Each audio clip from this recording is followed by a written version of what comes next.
Morning. I wanted to share with you the activity I did this morning with my kids. We read this book called Nothing Rhymes with Orange by Adam Rex. This book my kids thought was just so hilarious. It's about a bunch of fruit, and it talks about all the things that rhyme with their names.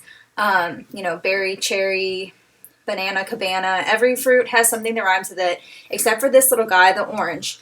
He's our sad character throughout the whole book. He's just very sad. There's nothing that rhymes with his name. The illustrations are really awesome. I know this is available digitally. But basically you have mixed media, so you have actual pictures of fruit, and then they have like faces drawn on, backgrounds. It's just kind of funny and silly. And all throughout you have the orange, and he's always got his little commentary. I'll be back here if you need me. I always read those in a special funny voice for the kids.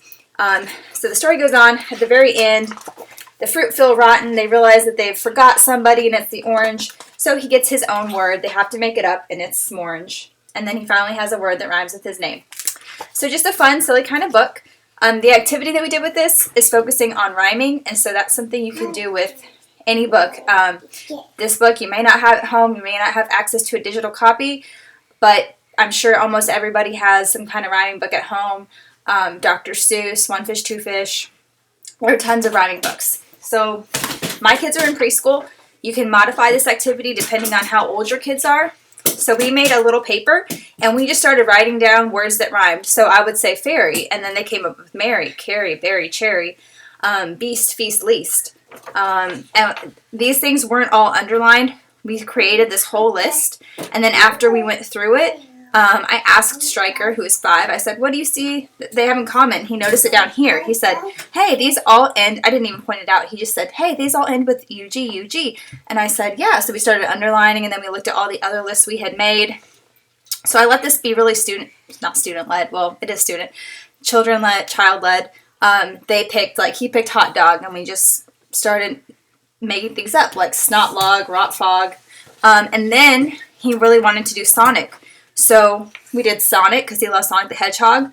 Platonic and tonic, those were my words. He didn't come up with those. He couldn't think of anything that rhymed with Sonic. So I said, well, let's make a word up, and then we can figure out how to spell it based on the rhyming. So he said, how about tronic? So we sound out TR, and then we copied ONIC because all the other words that rhyme with Sonic end with ONIC. So that became a little spelling lesson. So you can really do with this what you want to, depending on how old your child is. If your kid is a younger preschooler, you can provide the words, easy words like hat, and then have them come up with things that rhyme: bat, rat, mat. And you can just say them. If your child is learning how to spell or read, you can spell them out. If your child's a little bit older, you can go to like a rhyming dictionary. You can give them a harder word. You can see, if they can learn some new words through rhyming with some of those longer syllable words.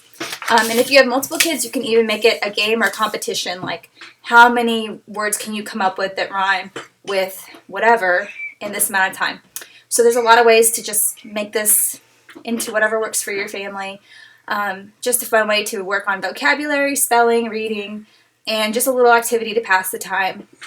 There's a lot of great apps online for reading, but I don't think that those can replace time spent with a parent just reading and working on stuff. Even if it's just 5 or 10 minutes, I think it goes a long way to do that every day. So anyways, hope y'all enjoyed today's activity suggestion.